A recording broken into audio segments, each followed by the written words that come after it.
Hello everyone, and welcome back to another G1 Transformers review. As you can see, after doing the Seekers not that long ago, I had a sudden thought. There's one jet that I've missed out in the original G1 line for the Decepticons. As I have actually done Scourge quite a while ago, I thought I'd better dig out Cyclonus. As you can see, I've got basically what he comes with. Couldn't track down his box, it must be sort of, I've lost that at some point. I do have some tech specs for him though, so I'll bring that in so you can do a little read up on him and obviously see what the G1 artwork originally was like for him. And I've actually managed to pick it up, one of the tech spec decoders. Again, if you want to look at the tech specs, if I can get my thumbs out of the way, that's basically these details, if you can make that out.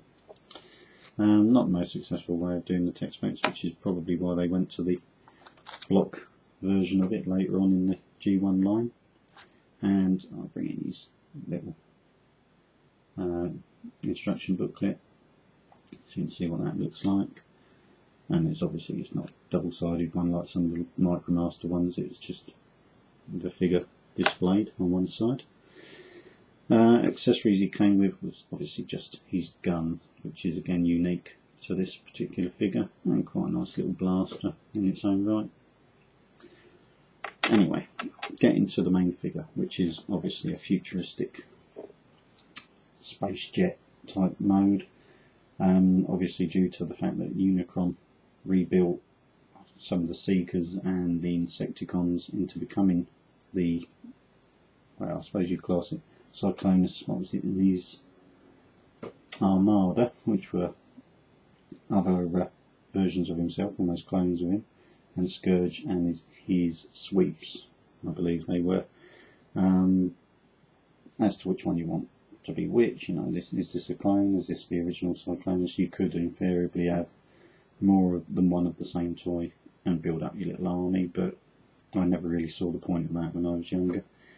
I have noticed since starting to prepare for this review that I did actually get some of the sticker details mixed up when I was younger, in as much as these stickers should be the other way round, and also these ones here should actually be somewhere else, and the ones where they should be on the legs are actually what should have been on the shoulder. But I think that might have just been my particular choice when I was younger, putting them on that way round, but never mind.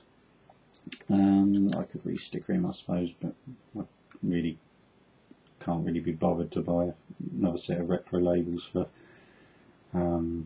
changing the figure, which really I did do that myself when I was younger, so that's my own fault. As you can see, he's got his rub sign on the back end there. Quite a nice little sort of jet mode, quite sleek. Obviously with a cockpit where Galvatron used to sort of pilot him and that, which again brings up size issues in transformations, but we won't go into that. As the Galvatron toy, it's never going to get in there. Other than that, you obviously see his face, there's a bit of kibble underneath, but he does have a fold down front landing gear, which is right in the centre of his chest when he's in robot mode. But kind of works in this mode. It's got a little wheel that spins, and there are little wheels that spin at the back end of his folded up legs. But quite nice. And of course you do get his little Hasbro stamp on there, which is 1986, which is of course the year this came out, and of course the year of the G1 movie. Anything else? Well, in this mode is quite nicely detailed with jet engines or rocket engines, however you want to class it. Bit kibbly with his feet out the back end, but not bad. Quite nice, sleek shaped jet, stroke rocket, whichever way again you want to class him as. Right, down to the transformation. He's quite sturdy in some ways in his transformation, in the fact that he's got metal joining pieces, which are good, with metal pin hinging, you know, metal pins to hinge it. In other ways, not so good. Now, a classic thing you often see, either loose or missing on these figures, if you see them for sale, is that they come off at the arm. Now, so far, cross finger, mine doesn't suffer with that too much, and I'm hoping it ain't going to do it during the review. Now, to transform him, I'll start with his legs. You bring them, hinge them up and out, and I'll show that from this side as well, on like a double hinged section, and that folds and clips into place. And again, showing you on that, lift it up at the front, lift it up at the back, over and click in, and then you can just fold his feet up. Now for his arms, which I say is the complicated part, from the underside, and they are stiff as anything, which is probably down to the problem of why they go wrong in the end, you need to pull up on this section here to spin it over round the rocket engine. I'll do that on this side as well. I'm sorry if my hand's in the way, but I'm being as careful as I can with the figure. Now, effectively bring him up like that. You need to hinge the nose cone back and over on the metal, again as I say, metal section with metal pin hinge sections. So quite sturdy in that part. Fold down his undercarriage into his chest. Fold the wings right round, now on like a double hinge, and you need to spin his forearm, which again the wing is a little bit in the way of, round like so, and that becomes his fist, that hole there. So you can articulate that at the elbow too. So again, take the wing round and right round on the back, and just bring that fist round like so. And that is Cyclonus transformed. Now, as I say, you can peg his gun into his fist. And there you go.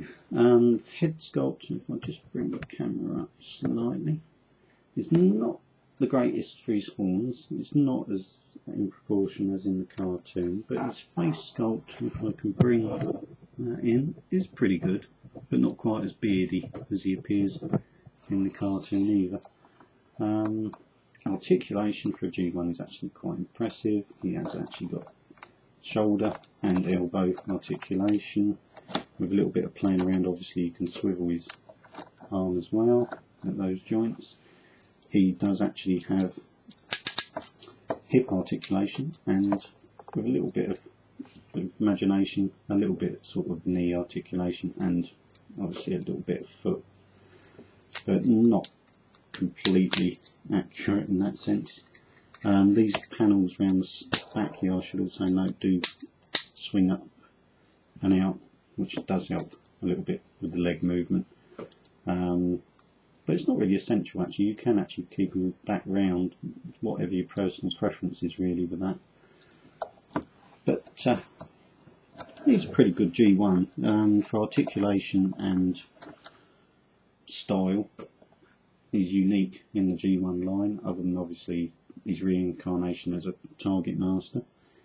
Other than that, a pretty good figure all round, if you can forgive his enormous head. But well worth picking up. Definitely one for your G1 line if you're a bit of a completionist or a movie fan. Unfortunately a little bit kibbly on the back, but I can forgive that for the front of him. But yeah, definitely well worth picking up. And obviously, as I say, just watch out, because obviously with so many joints and so many parts which move, the famous bit is obviously his arms come off, but I'm lucky in the sense my one's still playing ball with me and not doing that. But yeah, they're mainly the only points to watch out for. He doesn't tend to suffer from colour fading or problems with that, unless obviously he's been really badly mistreated. And obviously the only part you really got to look out for, what's missing, is obviously his gun. Other than that, he's pretty sturdily built with, like I say, metal pin joints or screwed together. So it'd have to be pretty roughly treated to not too much damage. Anyway, that is G1 Cyclonus. I hope you've enjoyed that little review. All I can say is please feel free to subscribe and comment. and I shall see you again for another Transformers review. And thank you for watching.